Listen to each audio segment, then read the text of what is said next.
Halo, selamat datang lagi di Burvexus Channel. Jadi hari ini kita akan membahas sebuah robot. Sebuah robot digital, robot yang super pintar dan tanpa kalian sadari, robot ini ada di sekitar kalian loh.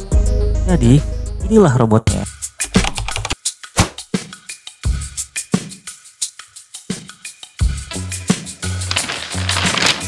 Dan ini adalah cara menggunakannya, tinggal ketik apapun yang kalian ingin cari tahu, nanti keluar semua informasi yang Anda butuhkan di kolom.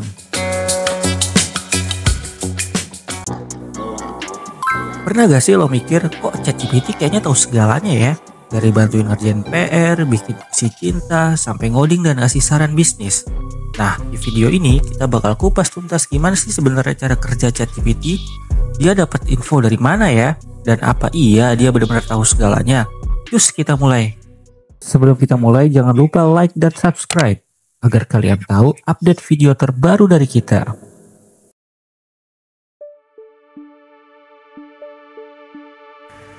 Sebelum masuk lebih jauh, kita harus tahu dulu nih apa itu ChatGPT.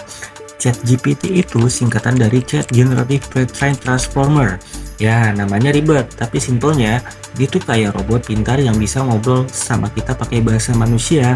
Tapi inget ya, ChatGPT itu bukan manusia.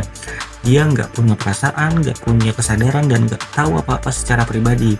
Tapi kok dia bisa kelihatan kayak tahu semua hal ya? Nah, ini yang akan kita bahas.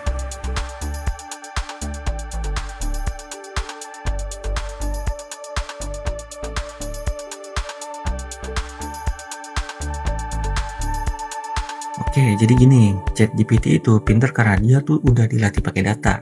Dan datanya tuh bukan main banyaknya.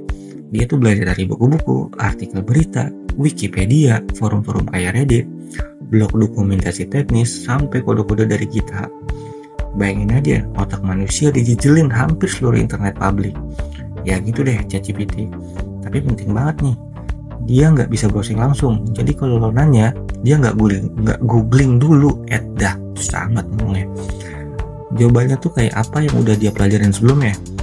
Jadi ini tuh udah kayak jawaban yang terbaik dari pola yang udah dia pelajarin sebelumnya gitu. Terus gimana cara kerjanya? Nah, setiap kali lo nanya nih ke ChatGPT, dia tuh bakal ngolah pertanyaan lo. Terus dia memprediksi deh kata demi kata buat nyusun jawabannya. Contoh, lo nanya, apa itu teori relativitas? Dia langsung nyari tuh pola-pola tentang itu dari fisika, Einstein, dan teori-teori yang udah dia pelajarin sebelumnya. Terus dia susun deh jawabannya dengan kata demi kata yang dia pakai buat jelasin hal itu. Jadi bukan karena dia ngerti kayak profesor, tapi karena dia hafal aja pola penjelasan yang biasa orang pakai. Pertanyaan penting nih, apa ChatGPT beneran tahu segalanya? Jawabannya enggak. Ada beberapa batasan kok, misalkan terbatas oleh waktu. Jadi tuh dia cuma tahu info sampai misal nih Juni 2024. Jadi kalau ada berita baru ya dia nggak tahu. Terus kedua, nggak bisa googling. Jadi kalau browsing ya nggak diaktifin, dia buta gitu info real time ya. Ketiga, kadang dia bisa salah. ChatGPT itu bisa aja ngasih jawaban yang salah, tapi meyakinkan aja gitu kesannya. Terus yang empat, nggak punya pemahaman.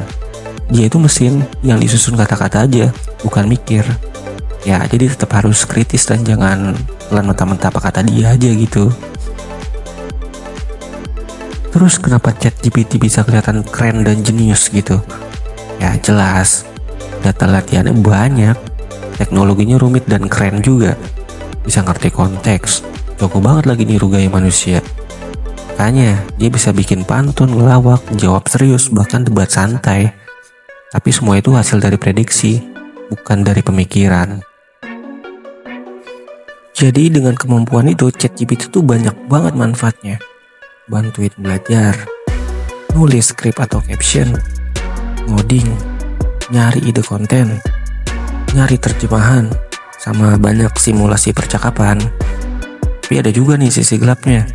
Bisa nyebarin info yang salah, potensi plagiat, tergantung sama AI.